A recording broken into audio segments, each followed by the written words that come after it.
Alright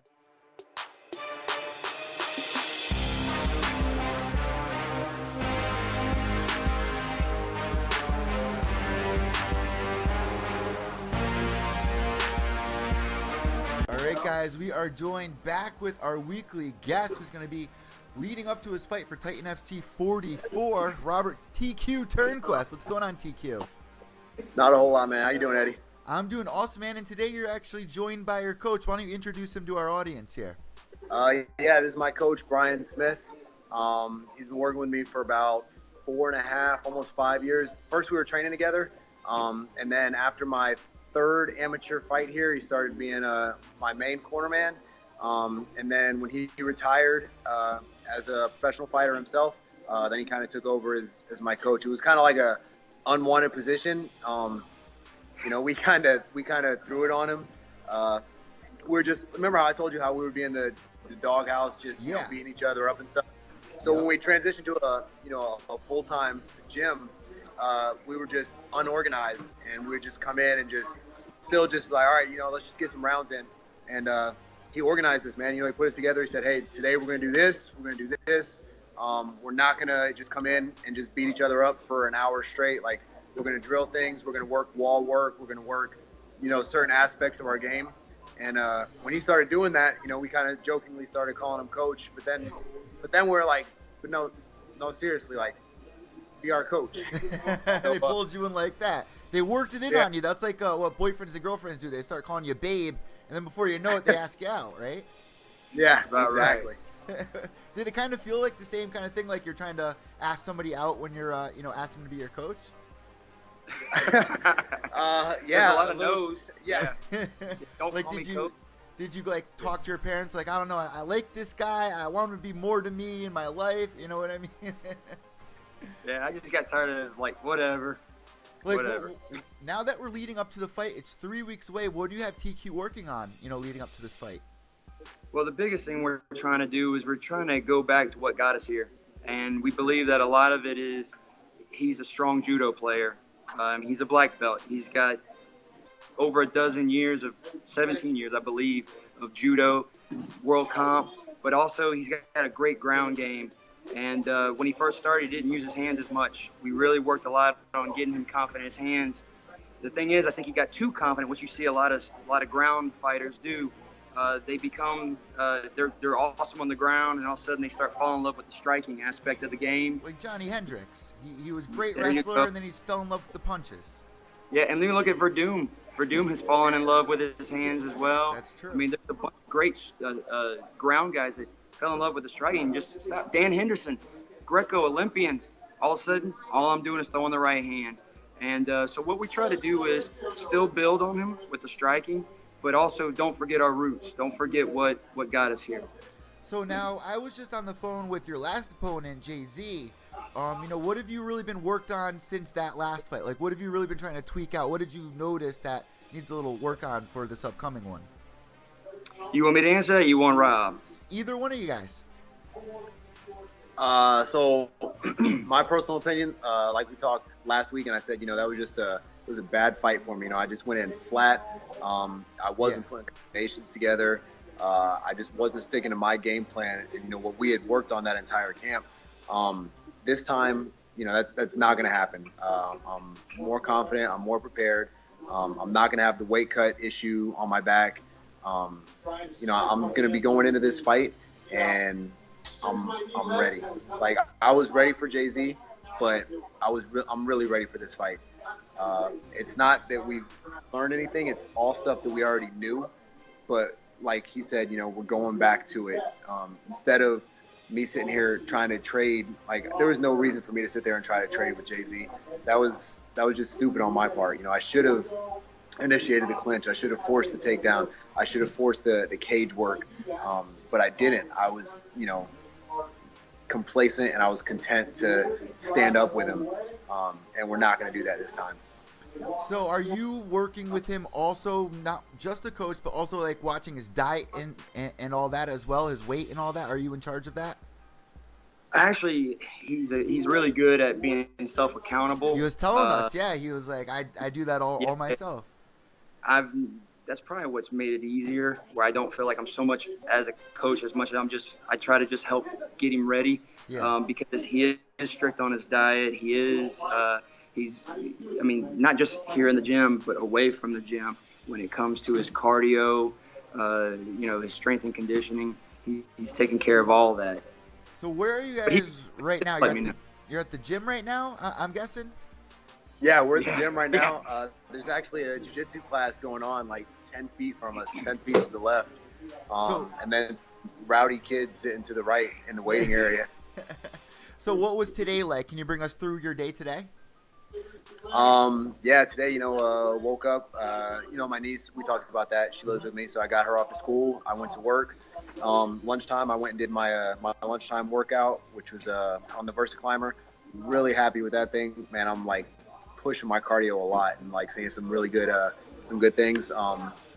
Back to work, and then just taught a kids jiu-jitsu class. And then I'm Skyping with you right now, and then as soon as I get done, we're gonna go get some rolls in for jiu-jitsu, and then he and I are gonna get some mitt work in. Then back home to finish up, speed bag, heavy bag, conditioning, wrap all that stuff up for the night. So before we get into next week's interview, what's gonna happen between now and then? Between now and then, tomorrow's Wednesday, so like last Wednesday was my off day. We watched the movie and stuff, so we're probably gonna do that again tomorrow. And then Thursday back here for some no-gi, some more mitt work. Friday, I'm actually going to head out to Rufus Sport, the one that we were talking about. That's kind of close to me. Saturday, back here for no-gi. Sunday sparring. Because again, we talked about reducing the amount of sparring that we're doing. Yeah. And then Monday no-gi, and then I'll talk to you again on Tuesday. So at what point are we going to get the beard shaped up and edge up and all that? Does that come on fight week? Nah, man. No? I had it trimmed up before the Jay-Z fight. I just didn't like how it looked. Like I prefer it, I'm just letting it grow. So hey, man, look. I'm gonna get it like edged up, under the neck and stuff. But like this is what you see is what you get. Like this is what's showing up Titan FC 44 May 19th. Like this full beard. So also, are you doing a lot of his doing the research on his opponent, what kind of fighter he is, or are you kind of letting TQ look up his opponent? Do you kind of not want him to do that? Kind of keep your focus on your opponent and leave it up to you? Yeah, the great thing about this is before I actually started coaching more, we were teammates. So he'd watch videos, I watch videos. We kind of still continue that. He'll watch video, but I'll watch it. And I'll actually create notes off of what I'm watching. But then I also think, okay, what can this guy also possibly do? Because I'm always looking at these guys. The thing about this sport is evolution. If you don't evolve, you don't hang around. Stevens has been around for years since he was on The Ultimate Fighter, and he's evolved. He's continued to become a better martial artist every time we go out. The fights I've seen him in, he's impressive. He's a worthy opponent. He's a really good fighter, and I think this is going to be a good matchup. So we put in the work. How do you think TQ matches up against him? Like style-wise, what kind of style does he have compared to TQ? Yeah, I like it because I believe while Stevens is a strong wrestler, I think, but he's a black belt in jiu-jitsu as well. But I know this guy. I've seen him go against some, the best in the world in Russia. Or right at Titan, I think it was 42, 43 against 42 when he fought Jay-Z, and what he put himself through in the weight cut. So I think mentally, he's as tough as Stevens. Physically, he's just as good as Stevens. And then it's just going to come down. I really, truly believe it's going to be one hell of a fight. So I asked TQ this last week, and I wanted to ask you the same thing. Where do you see him going after this fight? Like, what does this fight do for him? Well, we always hope we want people to remember him. We believe that first fight against Crawl in Titan, they were all kind of shocked because he was the underdog taking the fight on 30-something hours notice. So they were like, oh, crap, who's this guy? Then he comes in, he tries to make 55. We missed, but he showed up and he fought. And he fought Jay-Z, a guy that they can't find a guy to fight this guy. I mean, not a lot of people are lining up to fight Jay-Z. And Rob says, I'll fight him. We go to Russia, I'll fight Max. This man will fight anybody. So after this, what we hope is that maybe, maybe the big show we'll see, because we plan on putting on a highlight film in this fight, is that the UFC will go, hey, we need a 70er to fill in on this spot. Who do we got on this list? And they might see this guy's name on there, and maybe some folks at Titan will put in a good word, and you never know. But that's the goal. It's always the goal. We see this every month. The UFC pulls guys out of Titan. It's the feeder league. It's like Invicta. You know what I mean? It's Titan FC, and then you got Invicta, and the UFC Fight Pass thing they got going on is awesome, because before you had Fight Pass, a lot of guys couldn't really catch these fights. Now it's open to a whole new audience. How do you feel about that? I mean, have you also, noticed a lot of people following TQ now that, he's been on there? Yeah, I mean, you always see a little uptick. Yeah.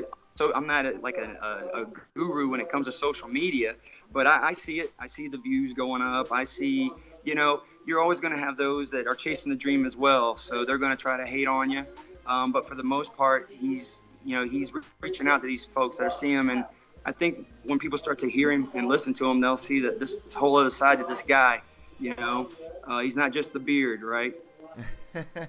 So I gotta ask you, because last time we were talking, he said that you guys, remodeled the gym. Are you at the gym you guys remodeled right now? Yeah. Is there a way that we can, just do a quick 360 for our, webcast viewers? All right, give me a second. I'm gonna kind of walk over. All right, that's awesome. That's perfect for our webcasters. All right, so. At the same time, I'm going to start to turn myself into the And then the waiting area in the back. Is that good? Yeah, definitely. That's awesome, man. So how many classes do you guys have a day? Like, when do you guys get the gym to yourself? Because you got, the classes going on. Hold on, let me. I was just asking TQ, what's your schedule? Because you guys do have the classes. I know you guys do help out along. But when do you guys have that time for yourself? It's just you guys working on the game plan. Really, the great thing about it is the owners of this gym, John Henson and Mike Morgan, are outstanding because they give us a key to this gym. And whenever we need to work, we make it work. And when you got a full-time job, sometimes you don't have the luxury of, training around class schedules. Mm-hmm. But not only that, but sometimes we like to have closed practices where we can actually it can be quiet. We can get the work in. And who are you sparring with there? Sir? Like, who are you working on sparring with? I know you said you're doing kind of light sparring. Who's he working on with? Who have you guys brought in for sparring? Well, we haven't brought anybody in. We've never brought anybody in for any of our fights, for any of our fighters. Brian is one of my main sparring partners. Okay. I've got a full team of up and coming amateurs that I work with. And then, like I said, I started going over to Rufus Sport. But we've never brought anybody in. We've got guys that are really good strikers. We've got guys that are really good grapplers. So we have all the areas covered. And so my personal opinion, and I've said this a lot of times, as guys move up the ranks in the different promotions and stuff, they're quick to bring other fighters in. They're quick to leave their gym. They're quick to, go somewhere else, and their original gym never gets the credit that they deserve. These are the guys that have been with me for the last 5 years. These are the guys that have come in on holidays. These are the guys that have, come in when they're injured. The guys that aren't training for anything but to help me out. They've made the sacrifices, yeah. Exactly. So I'm not going to be bringing fighters in. I'm not going to be, heading out to other gyms or anything like that. Like, this is our gym. This is our team. And, we're going to make it.